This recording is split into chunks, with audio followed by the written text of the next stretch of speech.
Bismillahirrahmanirrahim. Assalamualaikum warahmatullahi wabarakatuh. Bagaimana kabar teman-teman semua? Semoga selalu tetap sehat dan tetap semangat untuk melakukan pembelajaran online ini ya, khususnya dalam mata kuliah Pengelolaan Pendidikan 1. Oke, sebelumnya izin memperkenalkan diri.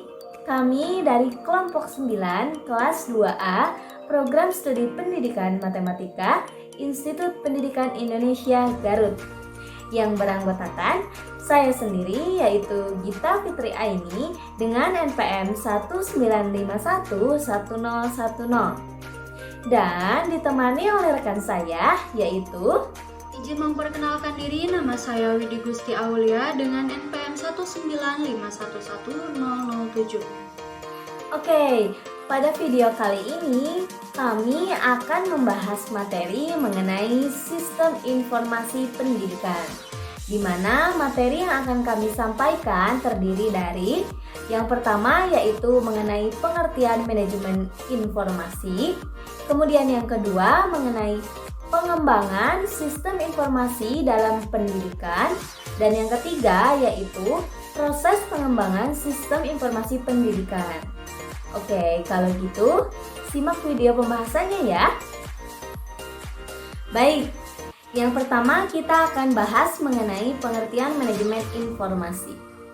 Pekerjaan sistem informasi manajemen yang paling utama adalah mengolah data menjadi informasi. Untuk dapat mengolah data ini sesuai dengan kebutuhan, maka data yang digunakan haruslah bersifat otentik. Yang kemudian data tersebut diolah dengan cara tertentu secara sistematis sesuai dengan data yang ada, sehingga seterusnya akan digunakan sebagai bahan pengambilan keputusan yang berkualitas. Nah, sebelum kita memahami lebih lanjut mengenai pengertian sistem informasi manajemen pendidikan, kita harus memahami terlebih dahulu mengenai sistem informasi manajemen dan pendidikan. Oke, yang pertama itu sistem. Menurut Budi Sutejo, sistem adalah kumpulan dari elemen yang saling berhubungan satu dengan yang lainnya sehingga membentuk satu kesatuan dalam usaha mencapai suatu tujuan. Nah, sistem ini dibagi menjadi dua jenis. Yang pertama yaitu sistem terbuka dan yang kedua yaitu sistem tertutup. Jadi dapat disimpulkan bahwa sistem adalah kumpulan dari elemen yang saling berinteraksi atau berhubungan satu sama lainnya yang membentuk satu kesatuan dalam usaha mencapai suatu tujuan tertentu. Oke, yang kedua yaitu informasi. Menurut Gordon, informasi adalah data yang telah diproses ke dalam suatu bentuk yang mempunyai atau memiliki arti bagi penerima dan memiliki nilai nyata yang dibutuhkan untuk proses pengambilan keputusan pada saat ini ataupun pada saat yang akan mendatang. Sedangkan menurut Budi Sutejo, informasi adalah hasil pemrosesan data yang diperoleh dari setiap elemen sistem tersebut menjadi bentuk yang mudah dipahami dan merupakan pengetahuan yang relevan yang dibutuhkan dalam pemahaman fakta-fakta yang ada. Nah, jadi dapat disimpulkan bahwa informasi adalah sebuah pernyataan yang menjelaskan suatu peristiwa dari suatu objek sehingga manusia dapat membedakan sesuatu dengan yang lainnya. Yang ketiga yaitu manajemen. Menurut Hillman, manajemen merupakan fungsi untuk mencapai suatu target melalui perantara serta melakukan pengawasan. Dengan demikian, tujuan dapat tercapai bersama. Sedangkan menurut Hritsky, manajemen merupakan proses perencanaan, organisasi, koordinasi, dan kontrol sumber daya untuk mencapai tujuan secara efektif dan efisien. Jadi dapat disimpulkan bahwa manajemen adalah proses perencanaan, pengorganisasian, kepemimpinan, dan pengawasan antar anggota organisasi dengan menggunakan seluruh sumber daya organisasi untuk mencapai tujuan yang telah ditetapkan. Yang keempat yaitu pendidikan. Menurut Kamus Besar Bahasa Indonesia, pendidikan adalah proses mengubah sikap dan tingkah laku seseorang atau sekelompok orang dalam usaha mendewasakan manusia dengan upaya pengajaran dan pelatihan. Sedangkan menurut Driarkara, pendidikan adalah memanusiakan manusia muda.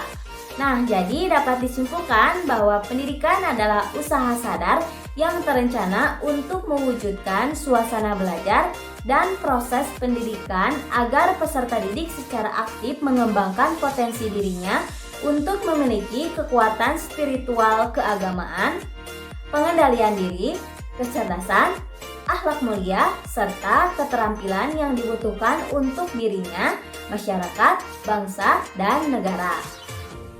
Nah, dari keempat hal tadi, dapat disimpulkan bahwa sistem informasi manajemen pendidikan adalah perpaduan antara sumber daya manusia dan aplikasi teknologi informasi untuk menyimpan, memilih, mengolah, dan mengambil kembali data dalam rangka mendukung proses pengambilan keputusan di bidang pendidikan.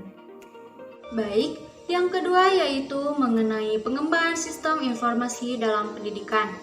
Pengembangan sistem merupakan tindakan mengubah, menggantikan atau menyusun kembali sistem lama menjadi sistem yang baru, baik secara sebagian maupun keseluruhan untuk memperbaiki sistem yang selama ini berjalan atau yang telah ada.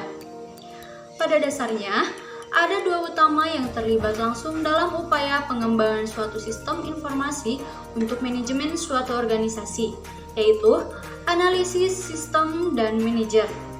Sesuai dengan harus adanya keterpaduan sistem dan keterkaitan komponen-komponen dari perbuatan informasi, maka ada beberapa prinsip umum dalam sistem informasi untuk manajemen ini. Prinsip-prinsip yang penting diantaranya adalah sebagai berikut. Yang pertama, mempunyai tujuan. Karena makin jelas tujuan, makin jelas juga programnya. Yang kedua, berdasarkan kepada perencanaan yang matang. Sistem informasi manajemen yang efektif mempunyai ciri-ciri kejelasan tentang data apa yang dibutuhkan, kapan dan siapa yang membutuhkan dalam bentuk apa, berapa biaya yang perlu disediakan, dalam hal apa relevansi terhadap prioritas, dan bagaimana umpan balik, pengawasan, dan evaluasi disiapkan. Yang ketiga, berorientasi pada kepentingan manajemen. Dalam hal ini, arahan diberikan oleh pimpinan dan tidak boleh terjadi duplikasi dan berkelebihan dalam pengumpulan data. Yang keempat, menganut sistem terbuka. Data internal dan eksternal sama-sama penting. Yang kelima, mengutamakan kualitas informasi. Ciri-ciri yang diskusi meliputi keakuratan, ketepatan waktu, kelengkapan, keringkasan, dan kesesuaian. Yang keenam, menganut prinsip sentralisasi dan desentralisasi. Yang selanjutnya yaitu mengenai proses pengembangan sistem informasi pendidikan. Nah, di mana langkah-langkah dasar yang dapat ditempuh untuk mengembangkan sistem informasi pendidikan ini meliputi yang pertama yaitu studi visibilitas atau studi kelayakan, di mana merupakan penelitian yang menyangkut berbagai aspek, baik aspek hukum, sosial, ekonomi, budaya, aspek pasar dan pemasaran, aspek teknis dan teknologi, sampai aspek manajemen dan keuangannya. Di mana semua aspek itu digunakan untuk dasar penelitian studi kelayakan, yang nantinya hasilnya itu digunakan untuk mengambil keputusan apakah suatu proyek sistem informasi tersebut dapat dikerjakan atau ditunda atau bahkan tidak akan dikerjakan. Kemudian yang kedua yaitu menentukan persyaratan sistem. Nah, dalam hal ini dikenal ada dua macam persyaratan sistem. Yang pertama yaitu persyaratan fungsional dan yang kedua yaitu persyaratan non-fungsional. Nah, kemudian langkah yang ketiga yaitu merancang dan menerapkan sistem yang perangkatnya terdiri atas basis data atau database, persiapan fisik, langkah-langkah kerja, dan solusi program. Yang keempat yaitu perubahan organisasi, di mana merupakan suatu proses perubahan yang terjadi di dalam atau di luar organisasi, baik itu individu ataupun kelompok yang terjadi secara bertahap dan kontinu dengan tujuan untuk memajukan dan mengembangkan organisasi. Kemudian yang kelima yaitu pengetesan solusi atau pengujian solusi. Sebuah sistem perlu dilakukan pengujian untuk memastikan bahwa pengembangan yang dilakukan tersebut telah selesai atau belum dengan hasil yang diharapkan. Yang keenam yaitu konservasi, di mana dapat diartikan sebagai usaha pengelolaan yang dilakukan oleh manusia dengan memanfaatkan sumber daya sehingga dapat menghasilkan keuntungan yang sebesar-besarnya secara berkelanjutan. Kemudian, langkah yang ketujuh yaitu manajemen proyek, di mana merupakan kegiatan mengorganisasikan informasi yang dibutuhkan dalam pembuatan sebuah proyek sistem informasi dengan tujuan agar proyek tersebut dapat berhasil dan berjalan dengan lancar. Untuk menerapkan sistem informasi manajemen pendidikan yang terpadu dalam mendukung keberhasilan dunia pendidikan yang signifikan, diperlukan keseimbangan sumber daya yang tersedia antara ketersediaan sumber daya manusia yang memiliki keterampilan dalam mengoperasikan teknologi seperti komputer dan ketersediaan dana untuk mengadakan perangkat komputer yang sudah semakin canggih.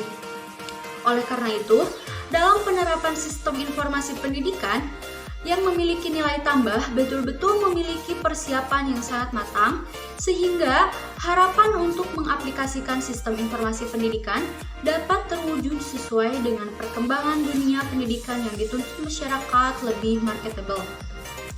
Di lain pihak, informasi yang disajikan oleh sistem informasi pendidikan nantinya akan memberikan kontribusi yang sangat berharga dalam proses pengambilan keputusan bidang pendidikan, seperti kebutuhan tenaga kependidikan, informasi jumlah lembaga pendidikan dimulai dari tingkat dasar, menengah maupun pendidikan tinggi. Sistem informasi pendidikan diharapkan sangat bermanfaat bagi dunia pendidikan. Nah, sekian yang dapat kami sampaikan. Terima kasih untuk teman-teman semua yang telah menonton video ini sampai selesai. Sampai jumpa di pertemuan selanjutnya. Wassalamualaikum warahmatullahi wabarakatuh.